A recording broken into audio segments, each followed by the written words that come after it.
Muito boa tarde, sejam bem-vindos ao Direto ao Ponto, neste espaço Difusora Pro aqui em Maravilha. Hoje, 9 de agosto, recebo nos estúdios da Difusora Pro uma convidada mais que especial, expandindo um pouco o Direto ao Ponto no Legislativo. Hoje, chegamos ao cenário nacional, quando recebo aqui a convidada, a nossa deputada federal, Daniela Rainer. Seja muito bem-vinda à Rádio Difusora. Olá, bom dia, Ivana, bom dia a todos os ouvintes da Rádio Difusora. Uma alegria muito grande estar aqui com vocês novamente, batendo um papo gostoso e podendo trazer um pouquinho mais também do nosso mandato, do que a gente está vivenciando lá em Brasília, né? E aqui no nosso estado também, que são dois extremos, né? Aqui em Santa Catarina a gente está muito contente, muito feliz. E em Brasília a gente está enfrentando sérias dificuldades, né? E em que pese a gente viva muito bem aqui em Santa Catarina, a gente produza muito bem, a gente tem uma qualidade de vida diferenciada, mas a conta é bastante cara para nós, né? Estamos extremamente curiosos para saber um pouco das pautas que a deputada tem defendido, um pouquinho do cenário nacional, que, aliás, é uma curiosidade de todo mundo que acaba acompanhando um pouco o cenário político, mas também vivenciando os desdobramentos do que respinga aqui para o estado de Santa Catarina, para a nossa realidade de Maravilha. Também já quero convidar você a acessar o nosso canal no YouTube, @Difusora Maravilha. Aproveita, se inscreve no canal, compartilha esse nosso bate-papo aqui hoje e se tiver alguma pergunta, uma sugestão ou até mesmo crítica, pode escrever aqui. A gente vai encaminhar para a deputada e também faz questão de responder todos vocês. Este é um conteúdo de extrema importância. Afinal de contas, política é algo que nós vivenciamos no dia a dia. E a nossa deputada tem uma pauta, tem se destacado por pautas, eu até fiz uma anotação aqui, do fortalecimento do agronegócio, segurança jurídica para o produtor rural, modernização do sistema portuário, defesa da pesca catarinense e melhorias na infraestrutura do estado de Santa Catarina. Claro que durante os próximos 50 minutos, a gente vai falar sobre os bastidores de Brasília também, que com certeza, deputada, a gente está muito curioso para saber sobre tudo isso. Mas antes de mais nada, eu gostaria que a senhora detalhasse um pouquinho das suas pautas prioritárias aqui para o estado de Santa Catarina. Bem, Ivana, desde que eu cheguei na Câmara Federal, uma das minhas principais pautas é o desenvolvimento da nossa região, né? A qualidade de vida do cidadão catarinense depende do desenvolvimento econômico, né? E tenho sido parceira do governador em todas as pautas, estado presente, estado perto, igualmente dos nossos prefeitos, nos nossos municípios. Agora a gente tem uma leva de novos prefeitos, né? Muitos deles, a grande maioria deles, pela primeira vez prefeitos, e eles têm nos demandado muito, desde a questão de, como é que eu faço isso, como é que eu faço aquilo, e a gente busca ajudar dentro dos limites, né, de sermos um poder legislativo, mas a gente procura sempre ajudá-los, atendendo os nossos municípios da melhor forma. E as principais pautas que eu defendo em Brasília, desde o início, falando em desenvolvimento regional, em qualidade de vida, em sustentação da nossa economia, a gente tem que passar pela agricultura, obviamente, né, que é um dos nossos carros-chefes, né?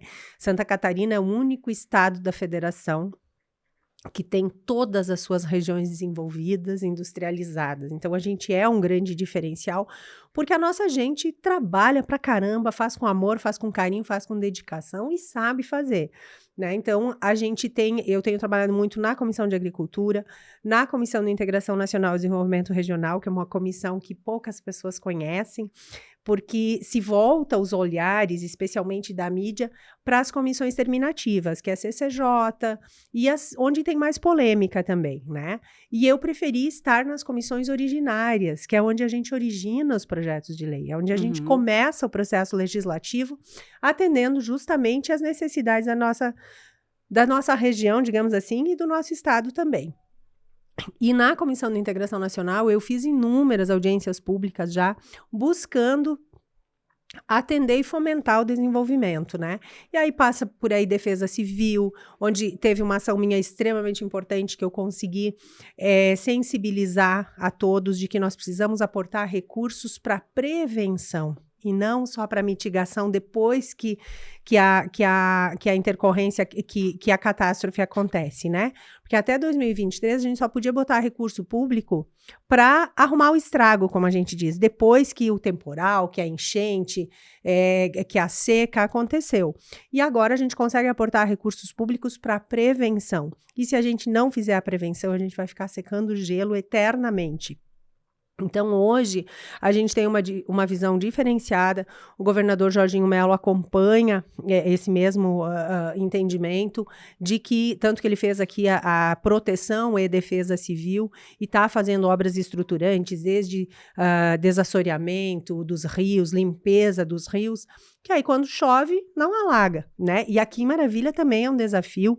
Eu aportei recursos no ano passado, para que a prefeitura possa fazer o desassoreamento do rio Iracema, a limpeza e as obras necessárias, né, no leito do rio, para que não aconteça mais as enchentes como acontecem aqui sucessivas vezes, né? Então, essa foi uma ação muito importante também. E tenho trabalhado muito agora na Comissão de Portos, aeroportos e ferrovias, a parte aeroportuária também. Fui eleita a primeira vice-presidente da comissão especial que vai tratar do melhoramento, da otimização, da modernização da lei portuária. E temos trabalho bastante, a gente tem uma participação muito forte também na AFPA e também na Frenlog. Na Frenlog, eu sou presidente da Câmara Temática de Portos e Hidrovias, mas a gente, em que pese a nossa região aqui, né, o porto mais perto, é o Porto Seco de Dionísio Cerqueira, né, que fala em porto, como assim? Mas a nossa região tem em Dionísio Cerqueira uma aduana importante, onde entra e sai muita carga também. Mas junto à Frenlog, a gente está muito conectado, um deputado com o outro, né, presidente das outras câmaras, e a gente consegue levar adiante essas pautas tão importantes para o desenvolvimento econômico das nossas regiões, né? Então, a gente está sendo um ano bastante desafiador. Esse segundo semestre vai ser mais desafiador ainda, porque a gente tem, dentro dessas comissões especiais, a gente vai rever uma legislação que está muito atrasada, que está aquém do que a gente precisa, e a infraestrutura sempre foi e continua sendo um dos nossos grandes desafios, e para mim é uma das pautas mais importantes que a gente precisa defender, né? Tá aí o elevado da 282 com 58, que quando eu fui vice-governadora, eu pedi ao presidente Bolsonaro, ao ministro Tarcísio, ao DENIT,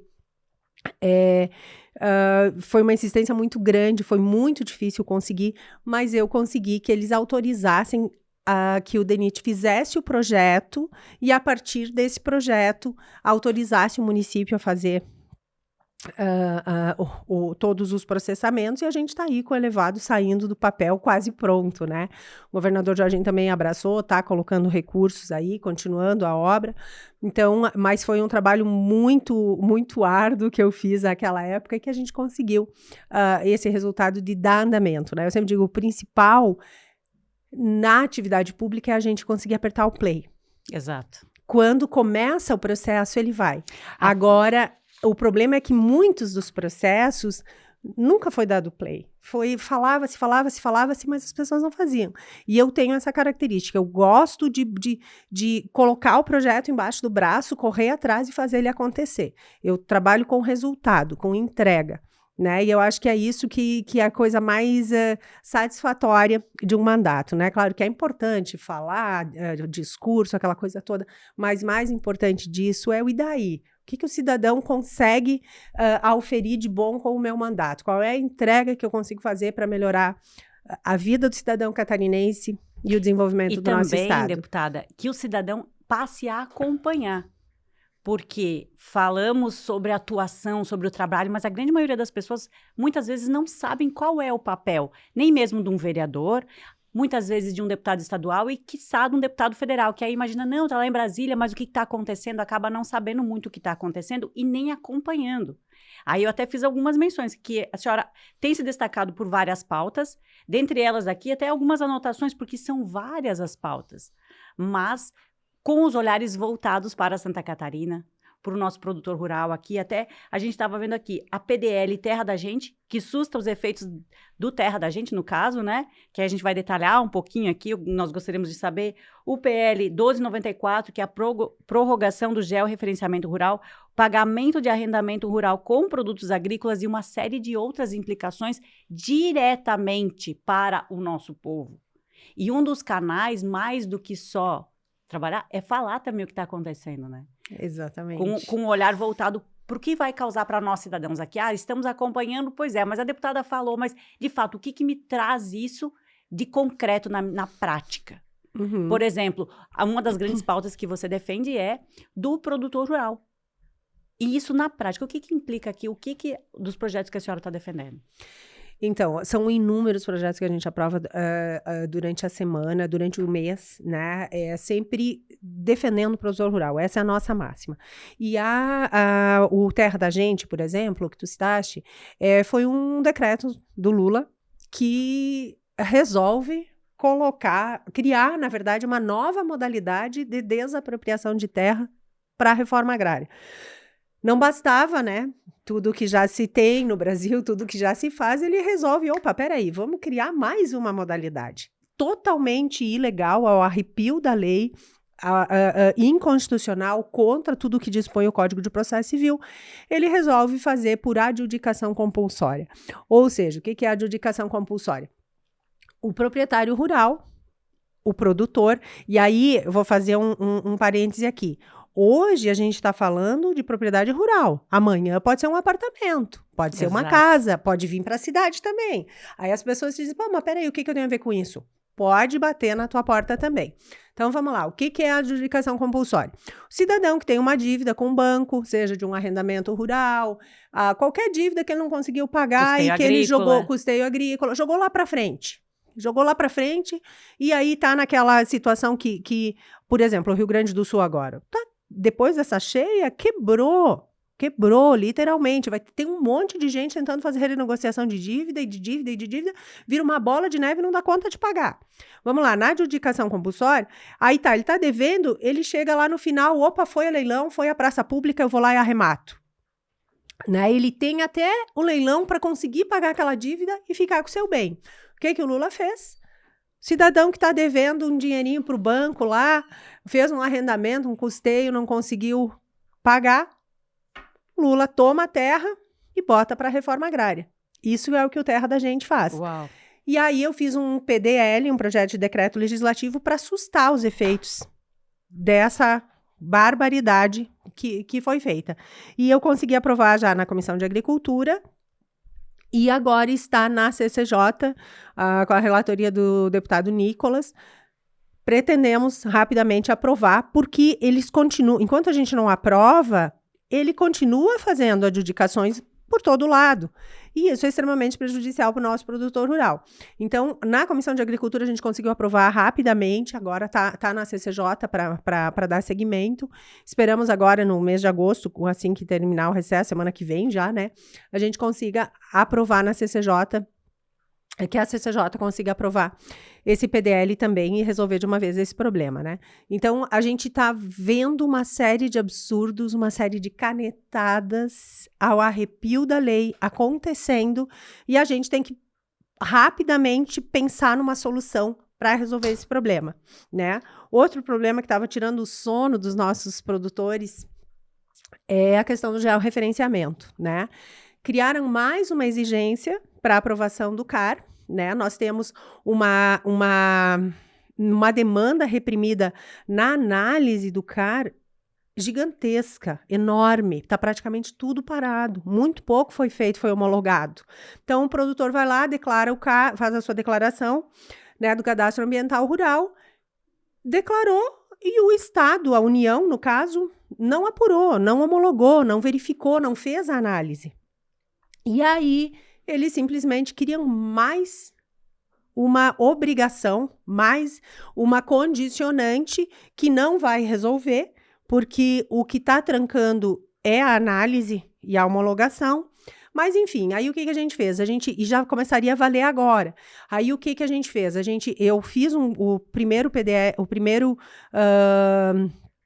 O projeto, inclusive, foi o meu, eu aprovei na Comissão de Agricultura, mas aí o Senado andou mais rápido. O senador o senador Nelsinho Prade, se eu não me engano, salvo engano, foi o senador Nelsinho Prade, eu acho que o senador Amin, acho que foi o relator, algo assim. Não tenho bem precisão, mas eu sei que o senador Amin estava envolvido nessa aprovação.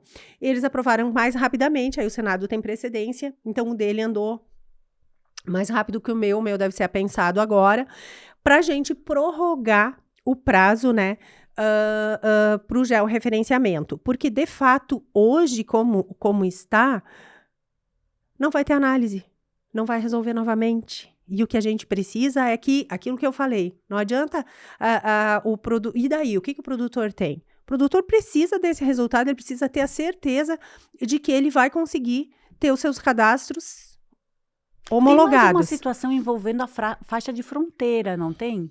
Até 150 quilômetros. Exatamente. Que muito pouco tem se falado, queridos. Então, é importante a gente trazer essas pautas aqui, deputada, para que as pessoas saibam o que está acontecendo, porque muitas vezes a grande mídia não tem divulgado isso.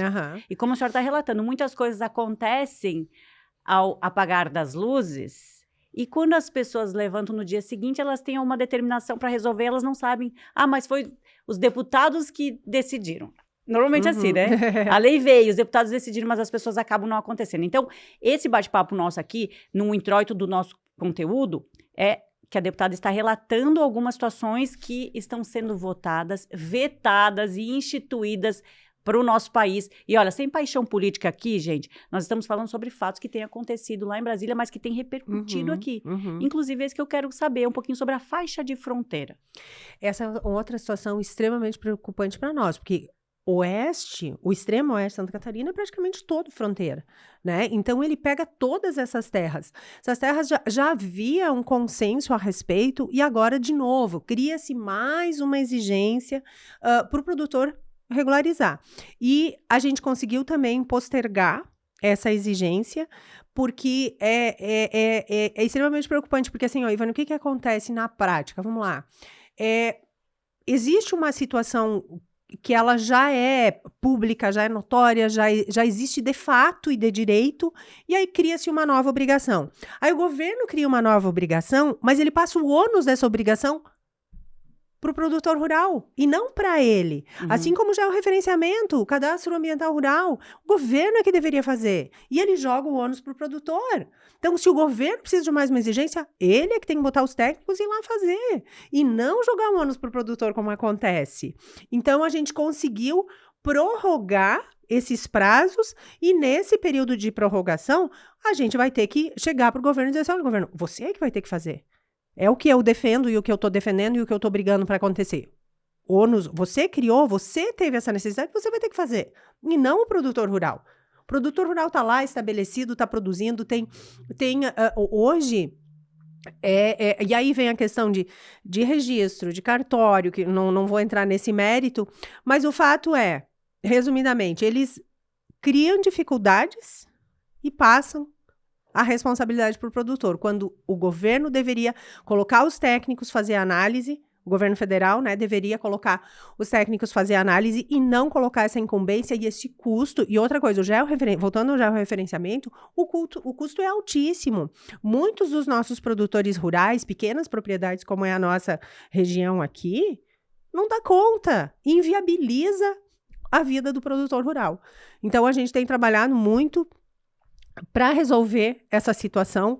Hoje a gente conseguiu postergar o prazo, mas nesse prazo a gente vai ter que resolver o problema e entregar uma solução para o produtor rural. Tem conseguido, de fato, trabalhar nesse cenário que a gente acaba acompanhando aqui, dessa polarização, e que me parece que está tendo muito direita e esquerda, e alguns cenários só são observados quando a ideologia é de um lado. Está acontecendo isso mesmo ou a gente está só observando um cenário diferente? A situação não é nada fácil. Uma situação muito difícil, a perspectiva é muito ruim, desde a economia. O próprio governo, os próprios ministérios do governo federal falou que 2027 não vai ter orçamento para as despesas básicas do governo. Então, o que a gente está assistindo, infelizmente, é um governo federal gastão, máquina pública extremamente inchada, despesas absurdas com coisas que não levam a nada, como viagens de luxo e essa coisa toda que a gente está assistindo, do presidente e da primeira-dama, e o setor produtivo extremamente complexo. A gente está aí agora com uma crise comercial internacional. O que o governo federal está fazendo para resolver essa crise, para sentar, para conversar? Ah, porque o Trump taxou. Sim, o Trump taxou todo mundo. A diferença é que alguns governos foram a ele e negociaram. Pegaram o seu Itamaraty, pegaram o seu Ministério de Relações Exteriores, foram lá e conversaram. O Milei fez isso antes de ser taxado. Hoje a Argentina está com 80% das suas exportações para os Estados Unidos com tarifa zero. E o restante dos 20% com tarifas bem acessíveis, bem competitivas. E nós com tarifas de 50%. Aí o que o Itamaraty, o que o governo está fazendo, o que o governo federal está fazendo para resolver esse problema? Ao invés de sentar com o governo americano, com a embaixada americana e dizer, olha, nós vamos negociar, vocês também têm a perder, a gente importa muita coisa, mas a gente exporta muita coisa, produtos essenciais para vocês. O americano, ele compra tudo pronto, né? Exato. Suco de laranja, café, é tudo pronto. E sem falar em carne, né, a minérios, enfim, uma série de coisas que a gente importa para eles. Eles precisam dessa nossa produção. Mas, evidentemente, que tem outros países, né, como a Argentina, volto a dizer, tá olhando na frente, dizendo, opa, peraí, tem uma fatia de mercado aí que eu posso pegar para mim. E ao invés do governo federal fazer isso, defender o produto nacional, ele está dobrando a aposta. Ele vai e defende... para que desafiar os americanos e criar uma nova moeda para desafiar o dólar? Para quê? E ainda foi porta-voz. Quando todo mundo ficou quieto, ele fez questão de ir lá e ser o porta-voz. Então, essa conduta dele em nada tem ajudado o nosso país, coloca a gente numa situação extremamente complexa, né? E aí não é só uma questão ideológica, pelo contrário, ele afeta todos o presidente os brasileiros. da República precisa estar acima de questões ideológicas. Ele precisa defender o povo brasileiro, Exato. defender o nosso produto, defender o nosso comércio exterior, fomentar o nosso desenvolvimento e não colocar verdadeiras amarras, não é nem amarra, é uma âncora, né, no desenvolvimento econômico do nosso país. E isso é extremamente preocupante. A gente tem buscado alternativas.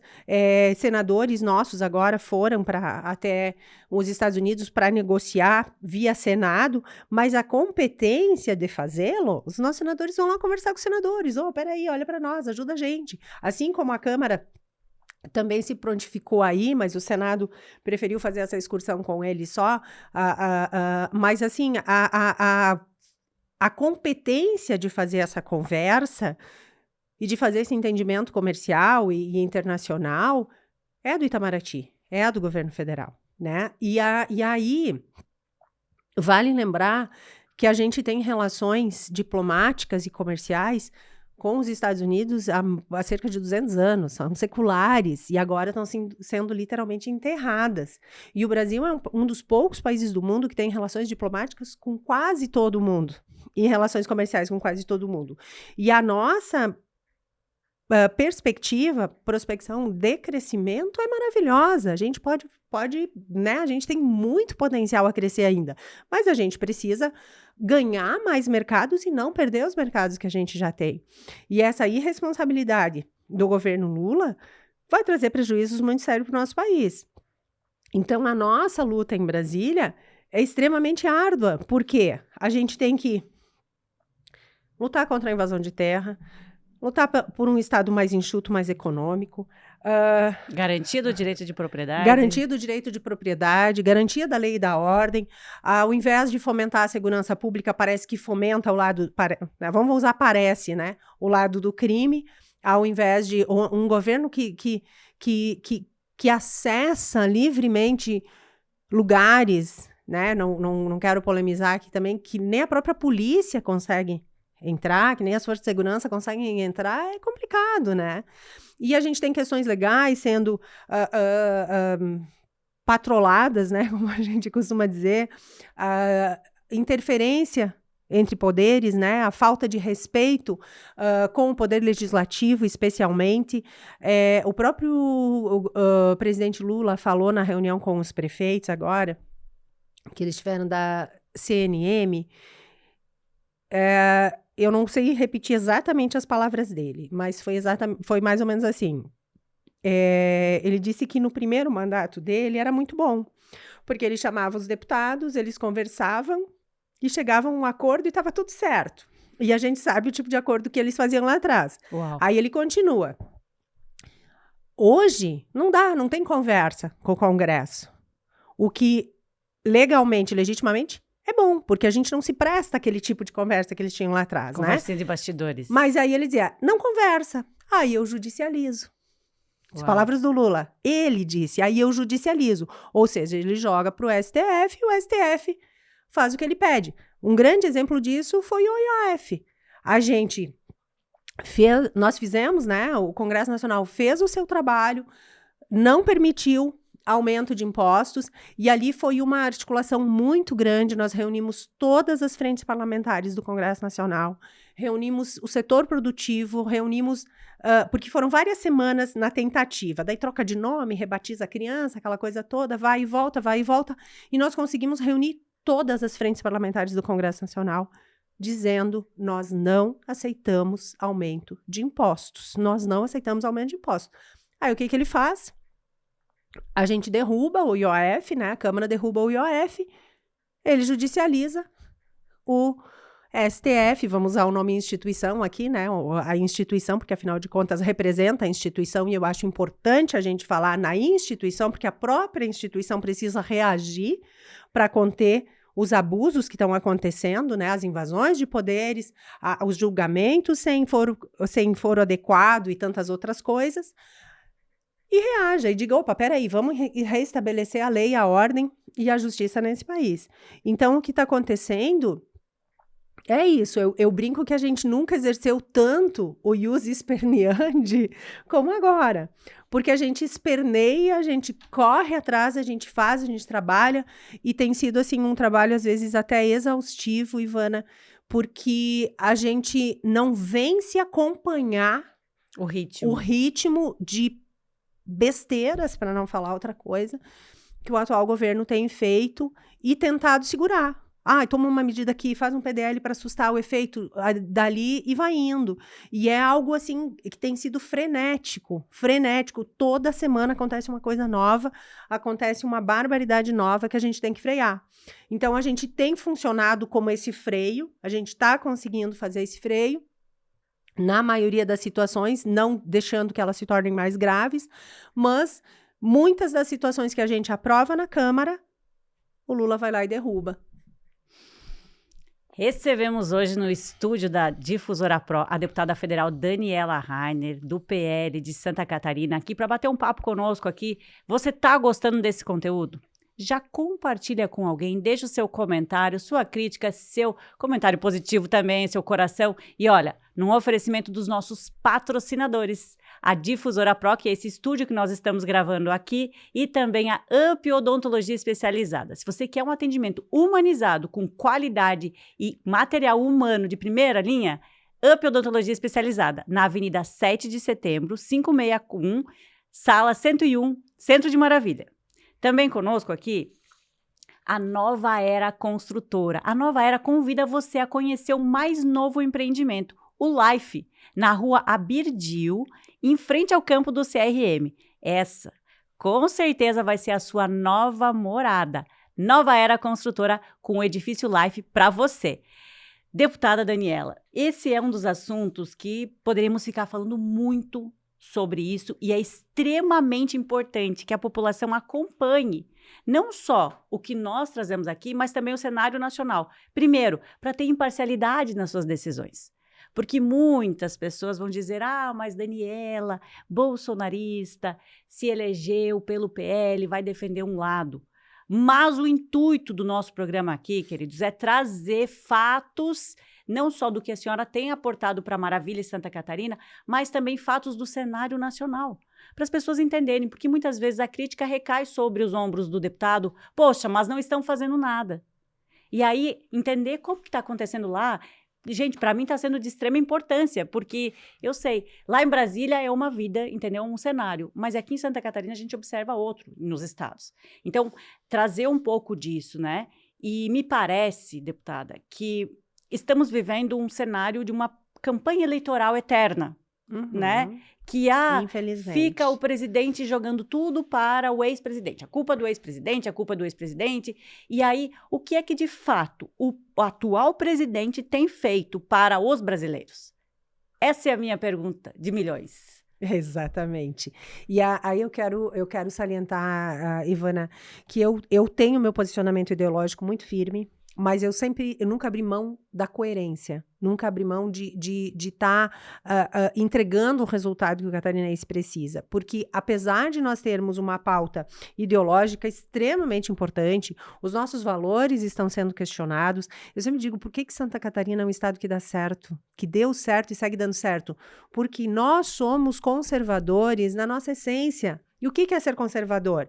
A gente não precisa ficar horas falando de ideologia aqui em Santa Catarina, porque nós cuidamos da nossa família, nós cuidamos da nossa casa, nós cuidamos do lugar onde a gente vive, isso é pátria, isso é pertencimento, né? Nós somos um povo de fé, um povo aguerrido, e nós, acima de qualquer dificuldade, nós trabalhamos, nós desenvolvemos, nós somos empreendedores por natureza. Seja uma pequena empresa, e aí vamos lá, Santa Catarina é o estado com o melhor IDH do país, é o estado onde tem mais cooperativas, é o estado onde tem mais associativismo. Então, tudo aquilo que a esquerda usa como se fosse uma utopia, é a nossa realidade. Então, ser conservador é defender os bons valores, é empreender, é acreditar na livre iniciativa, na meritocracia, e é isso que nós somos. É por isso que Santa Catarina dá certo. E se o país quiser desenvolver, e eu tenho falado muito isso nas palestras e nas falas que eu falo, se o país souber usar os bons exemplos, ele desenvolve. Se ele não souber usar os bons exemplos, a gente vai à bancarrota. E, infelizmente, o atual governo, ele não tem apresentado... gente, é corte de recursos o tempo inteiro. É na saúde, é na educação, é na segurança. A gente só vê cortando recursos. Agora o MEC comprou 2 livros, acho que de matemática e português. O restante não comprou porque não tem dinheiro. Uau. É escândalo atrás de escândalo. Agora, foi um rombo no MEC, foi um rombo no INSS, foi um rombo no Pé de Meia, foi rombo na farmácia popular agora. Me ajuda aí. É uma infinidade de rombos que a gente tem que trazer anotado, se quiser lembrar. Então, é um escândalo atrás do outro que a gente tem vivenciado. Um governo que se elegeu mentindo, propaganda enganosa, fraude eleitoral, porque prometeu a capacidade de prometer picanha e cervejinha, e hoje nem pro café tá dando, né? Tudo extremamente caro. A gente vai ao supermercado, eu ainda vou ao supermercado quando eu posso. Normalmente na segunda-feira. Ainda dá um tempo para isso. Essa semana não vai ter supermercado, porque eu normalmente faço na segunda de manhã. E hoje não. Mas ficou comprometida a semana. Hoje eu vou ter que me abraçar um pouquinho mais no iFood essa semana. Então, assim, a gente vai ao supermercado, a gente fica apavorado. E imagina, então, a dona de casa, o assalariado, como é que está vivendo, né? As dificuldades são extremas. E o pior de tudo, o que deixa a gente mais indignado, é que sai um escândalo, a gente pede explicação, cobra, tá? O INSS, por exemplo, me diz uma pessoa que foi punida ou afastada. Milhões de idosos afetados, lesados no seu direito, muitos que já têm, inclusive, decisão judicial para parar com o desconto e que não para o desconto. Então, assim, é um absurdo desenfreado acontecendo cotidianamente. E o poder que deveria fazer com que a lei cumprisse, parece que está aliado, parece que é aliado. E aí, dali para cima, a gente não tem mais a quem recorrer. É o último grau de recurso tá batendo palma para esses desmandos, né? Então, a gente tem a nossa menos infelicidade, digamos assim, é que muitos desses escândalos foram apontados, né? Foram detectados por auditorias da CGU. Então, é legítimo, tem legitimidade, não é a Daniela que está falando, não é, né? A CGU já apontou, através de auditorias apontou, mas agora a gente precisa de providências, a gente está cobrando providências e estamos exigindo providências. Mas existe imparcialidade na CGU? Para quem não sabe, CGU, Controladoria Geral da União. Mas eles fazem um bom trabalho. O controle, eu confio no trabalho deles. Evidentemente que algumas vezes, né, fica meio assim. Mas a gente tem visto eles apurarem os fatos, apresentado, mas quem tem que tomar providências... Há uma luz no fim do túnel? Sempre tem que ter. Sempre tem que ter. Essa é a resposta que, como uma eterna otimista, a gente tem que dizer que sim, há uma luz no fim do túnel. Porque se não houver, a gente pode... né? E a frase que a gente tem usado muito é desistir não é uma opção. O cenário tá difícil, a tendência é que piore, que a gente vai passar por tempos bem complicados, até na economia, porque, volto a dizer, se o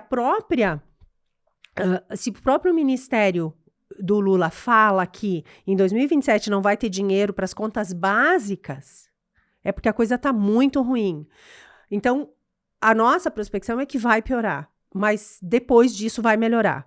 E a eleição de 26, né, já falando em eleição que a gente falava antes, 26, a eleição de 26, eu tenho certeza que pelo caminho que esse governo federal está tomando, não tem como ele se reeleger, não tem quem tá feliz. O que a gente mais vê na rua... O brasileiro tem sentido no bolso. As pessoas dizendo, cara, não tá bom, não tá bom. Eu disse, tá, mas vem cá, em quem é que você votou? Muita gente diz, mas então o teu presidente tá fazendo isso aí. Aí, não é mais, errei, não é mais. Então, se vendeu, isso é estelionato eleitoral. Vendeu-se pro povo uma realidade que não tá acontecendo e que não vai acontecer. Então, é extremamente preocupante o cenário, mas a gente tem muita fé que em 26 a gente vai conseguir reverter essa situação. Acho que vai ser terra arrasada.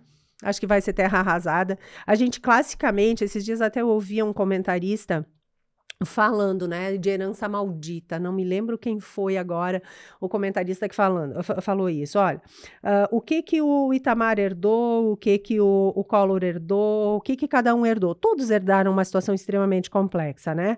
Num período em que a gente vinha uma inflação galopante, aquela situação toda que a gente deve lembrar quando era criança, que a mãe ia, hoje tem que tal coisa em promoção no mercado, ia no mercado. De manhã era um preço, à tarde já era outro. Exatamente. E aí corria no super para tentar comprar um pouco mais barato, né?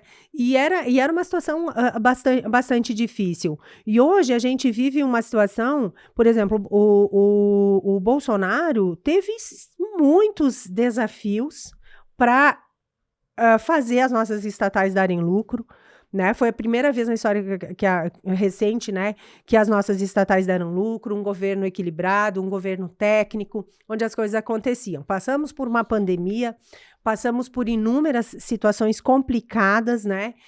Um enfrentamento, essa polarização também, com a própria mídia que desgastou bastante, mas entregou a casa em ordem, as estatais dando lucro, tudo arrumadinho, tudo bonitinho. Agora...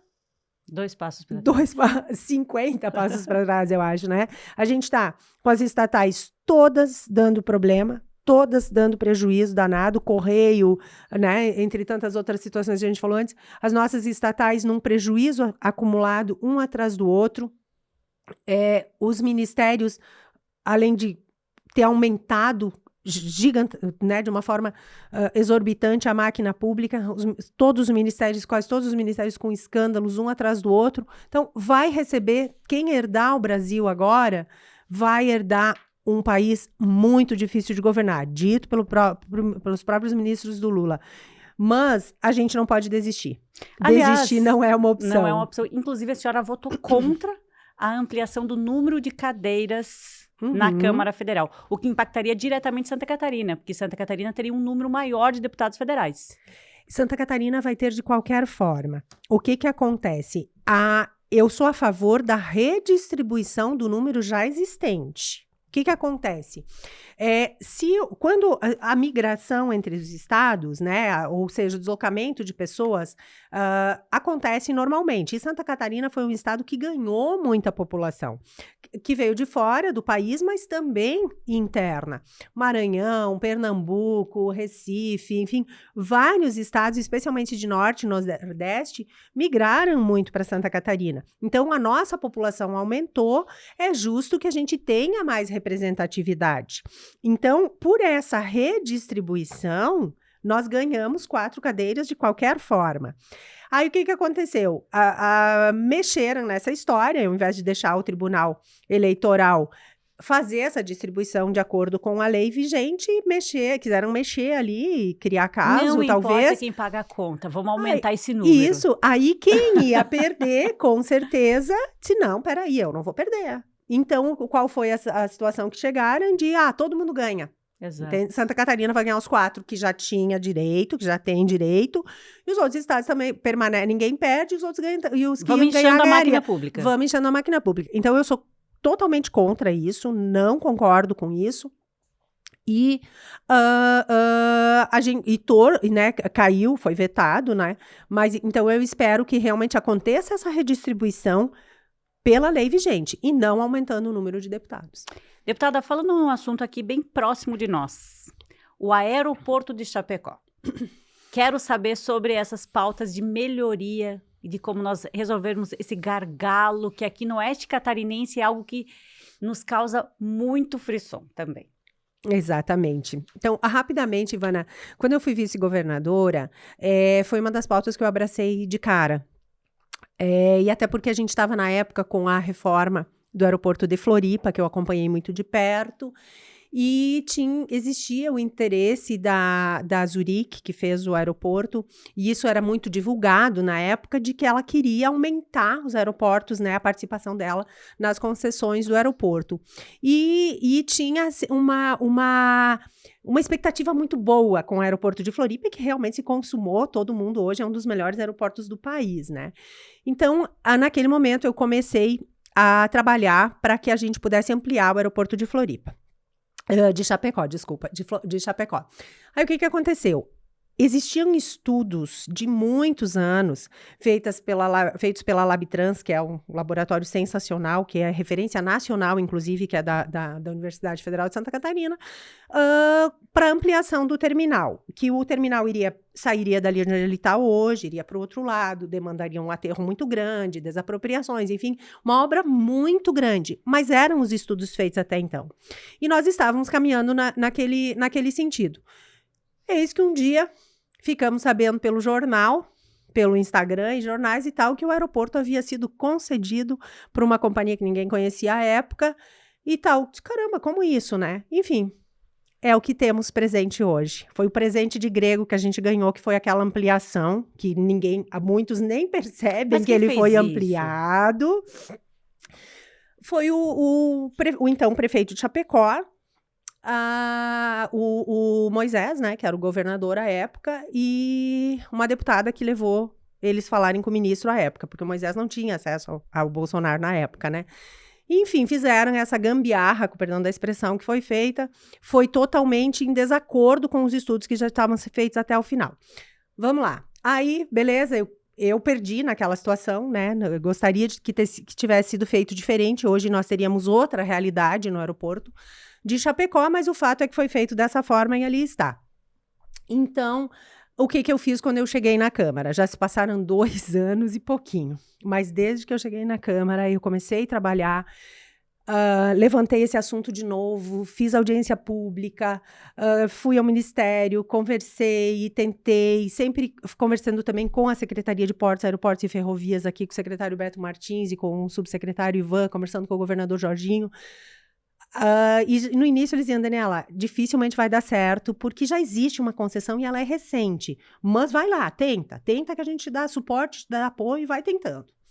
E eu fui tentando, e trabalhei, foram 2 anos e pouco, são 2 anos e pouco já trabalhando, para a gente agora ter uma notícia, digamos assim, uma intenção favorável, não é nem uma notícia, mas eu vou continuar trabalhando até fazer dar certo, e eu tenho certeza que dessa vez eu vou conseguir. Então, o que eu quero? A partir dessas audiências públicas, a gente começou a questionar, né? Chamamos todos os setores, enfim, para participarem, o setor produtivo, as instituições, para participar com a gente, secretarias, enfim. E a ANAC foi muito atenciosa, a SAC foi muito atenciosa, tem sido muito atenciosa com os meus pleitos, em que pese pouco se acredite, né? Que pode dar certo, mas eu acredito. O que acontece? E estou trabalhando por isso. O que a gente está dizendo? O que eu, Daniela, estou dizendo? O aeroporto, como ele está, a concessão que foi feita, ela não atende o interesse público.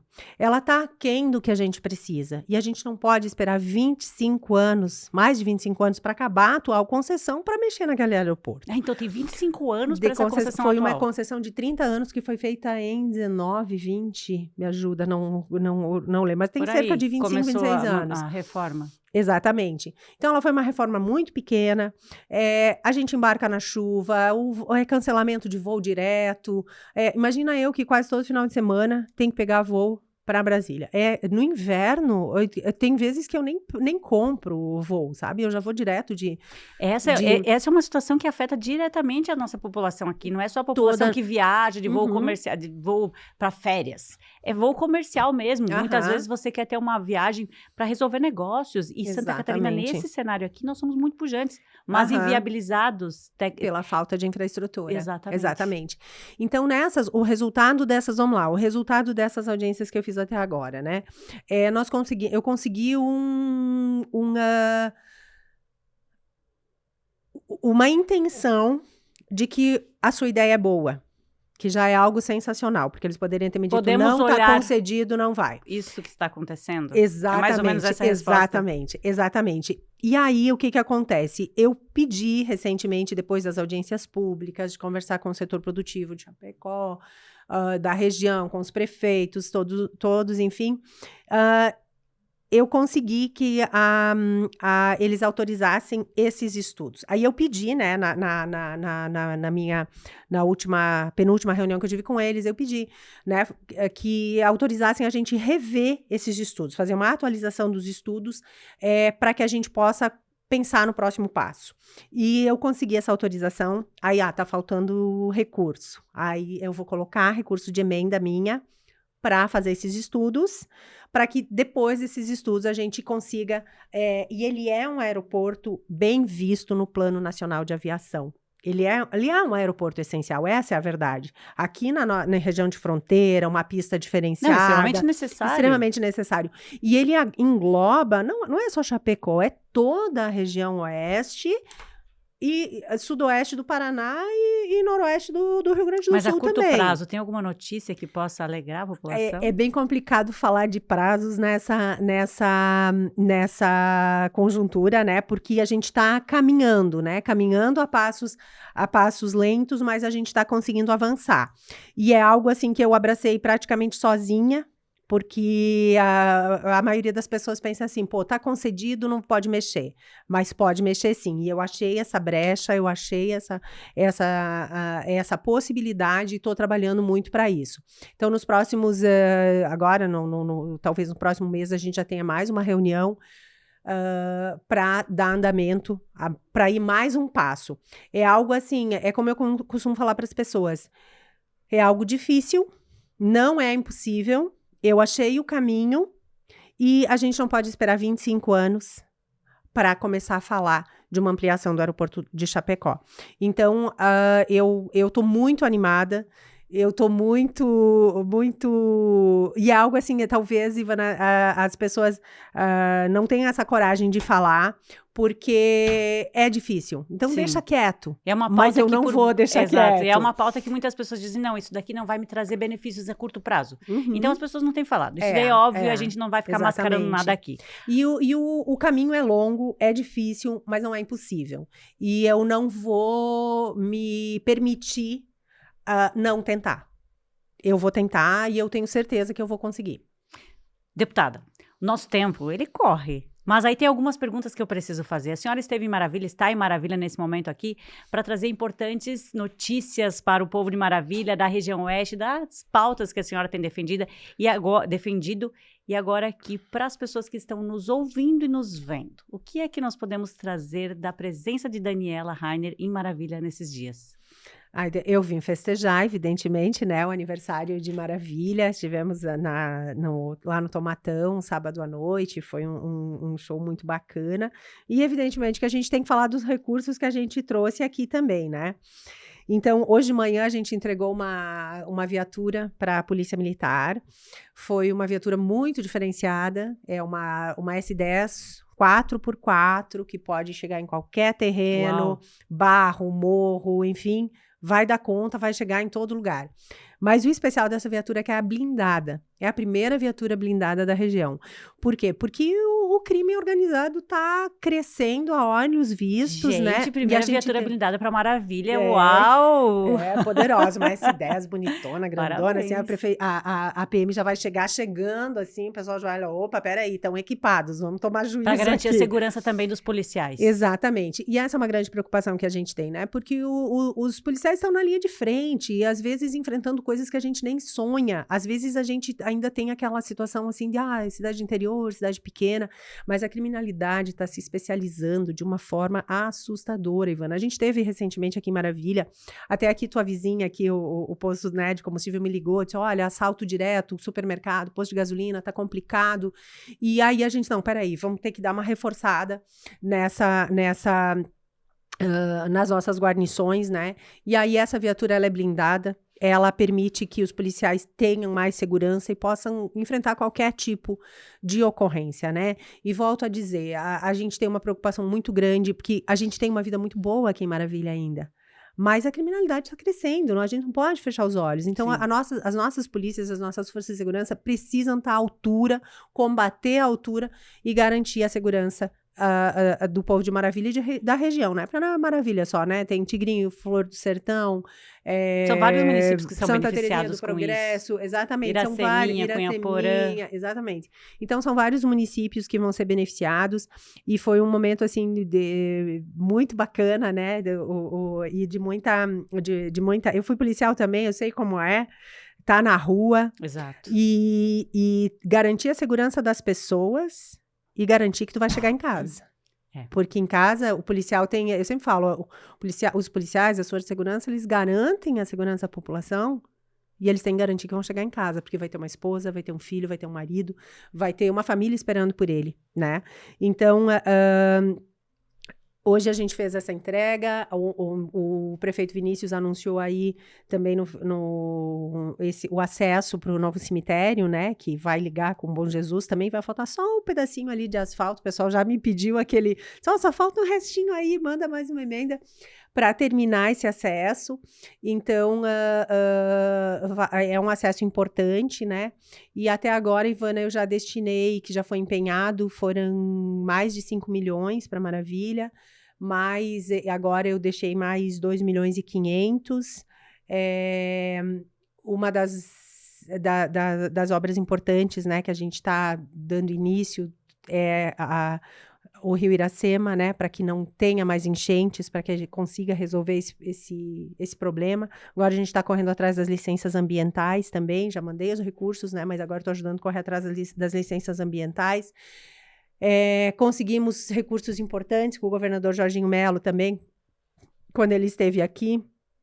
Recentemente foi lançada a Estrada Boa Rural, né? Já vai ter 2 acessos importantes, se eu não me engano é para Água Parada e a outra não vou lembrar.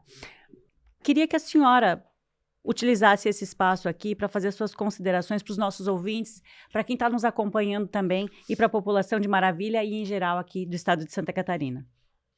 Eu tenho que agradecer sempre a gentileza, né, o carinho com que vocês nos recebem aqui na Rádio Difusora, Ivana, sabes a admiração que eu tenho pelo teu trabalho também, né, e toda essa história que tu tem Mas eu vou te falar, é difícil entrevistar uma deputada federal com tanto assunto que a gente quer perguntar em tão pouco tempo. E a gente tem vontade de falar muita coisa também, né, mas agradeço muito a oportunidade, a gente está sempre à disposição. Eu acho que, acima de tudo, agora, a gente precisa trabalhar pelos nossos municípios, né, e que maravilha, tá sempre no meu coração, né, hoje a gente é meio do mundo, né. Exato. Eu digo que o pessoal pergunta onde é que tu mora, na região de Puraí, porque cada dia na região de Puraí é ótimo. 3 dias em Brasília e depois o estado inteiro, né. Então, mas é sempre muito bom estar em casa, é a cidade que mora no meu coração para sempre, enfim, e eu quero muito ajudar, eu quero continuar ajudando, eu acho que esse é o desiderato, né, nós precisamos trabalhar para desenvolver as nossas cidades, o nosso estado cada vez mais, né, temos um governador parceiro, presente, que nos ajuda, né, só complementando o que eu ia falar antes, ele deixou quase 15 milhões e mais 8 milhões para o acesso aqui, mais Estrada Boa Rural, então a gente está atendendo, está conseguindo atender bem o município. Te cortei, mas eu queria saber como é que está a relação do governo do estado com o governo federal. É uma relação complicada, né? Porque são extremos, né? E o governo federal tem tirado, por exemplo, vamos tentar agilizar aqui, o Porto de Itajaí. O governo federal tirou de Itajaí, tirou de Santa Catarina para botar o Porto de Santos, que a gente sabe, né? Lá. Então, tem várias situações extremamente complexas. E em que pese eu seja oposição, tenho um posicionamento muito firme, eu tento fazer as pontes, Daniela, tento fazer as pontes para resolver os nossos problemas aqui em Santa Catarina, né? E o governador, ele é muito... Eu sou acelerada, mas eu brinco com ele que ele tem menos massa corporal para transportar, por isso que ele é mais ágil. Mas ele é muito ágil, ele é muito pujante, ele tem ele é muito visionário, ele está fazendo coisas excepcionais. E se nós tivéssemos o apoio do governo federal, seria muito mais fácil, né? Mas ele soube fazer economia, ele sabe administrar muito bem, ele leva a conta pequenininha ali na ponta do lápis, tudo com o olho dele em cima. Então, ele está conseguindo fazer grandes obras, fazer grandes parcerias, trazer investidores para o nosso estado e hoje a gente já vê uma revolução no estado. E daqui a um ano a gente vai ver eu tenho acompanhado muito de perto, daqui a um ano vai ser outra revolução, vai ser outra virada muito grande, e isso é muito bom para nós. Mas a gente precisa, sim, e não é nem não é pedir, é uma questão de justiça. O governo federal precisa olhar para Santa Catarina como um estado que rapidamente devolve para os cofres da União o que é investido aqui. Então, não é um gasto, é um investimento que se faz em Santa Catarina, né? Pela pujança da nossa gente, pela pujança dos nossos empreendedores, a gente rapidamente devolve à União. Então, a gente é um investimento que se eles tivessem um pouquinho de inteligência, eles iam botar muito dinheiro aqui em Santa Catarina, porque a gente transforma dinheiro em dinheiro. E isso vai para os cofres da União. E a verdade é que a gente recebe muito pouco do que a gente manda. A gente recebe cerca de 10% de retorno do que manda para o governo federal. Uau. Quando eu falo que é uma conta muito pesada para nós, ela efetivamente é.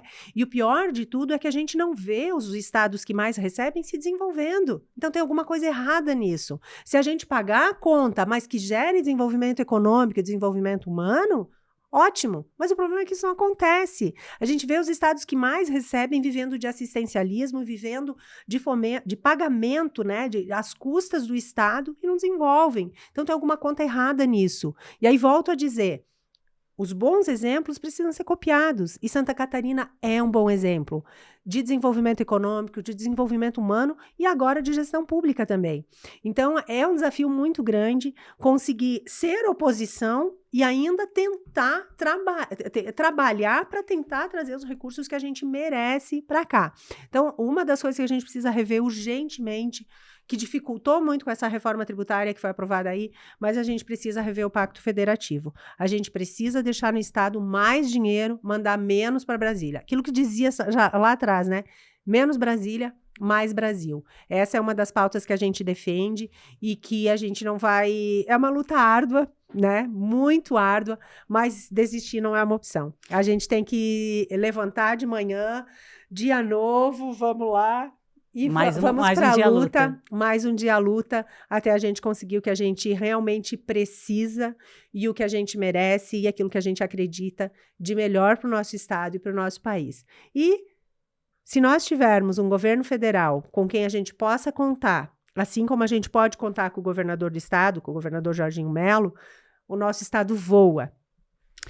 Deputada, quero agradecer a presença aqui nos estúdios da Rádio Difusora, em especial no Difusora Pro aqui. É uma satisfação recebê-la aqui. A recíproca do carinho é a mesma. Agradeço também a quem nos acompanhou aqui nos bastidores, o vereador, a assessora Venice, Jonathan, toda a equipe da Rádio Difusora e, em especial, a você que nos concedeu o tempo desse bate-papo. Gostou? Escreve pra gente, manda o seu comentário, pode mandar pra deputada também na rede social. Ela é super ativa, boa. Vou inclusive. te copiar aqui, posso te copiar? Claro. Me sigam, me acompanhem, compartilhem. Exatamente, O @ gente. Daniela Rainer lá, que a participação de vocês é extremamente importante para divulgar o nosso trabalho, para acompanhar e até para mandar sugestões. A gente recebe muita sugestão, Ivana, muita sugestão legal. E que a gente pode transformar em lei ou em fiscalização, porque é isso, né? Trabalha eu acho que pro essa povo. Exatamente. E aí o povo tem todo o direito de estar na rede social. Para o povo e com o povo. Exato, tem o direito de estar na rede social lá acompanhando, principalmente para saber o que está realmente fazendo. Peraí, mas se eu ficar só reclamando, é uma situação. Agora, se eu acompanhar e fizer parte, aí sim a gente pode esperar não só a nossa cidade melhor, mas o nosso estado e também, se Deus quiser, o nosso país, gente, que é isso que a gente deseja, um país muito melhor, um país onde todos se desenvolvam, não apenas alguns, mas todo mundo, sem pauta, sem ideologia, sem isso, sem aquilo, um país melhor para todos. Afinal de contas, como disse nossa deputada, desistir não é uma opção.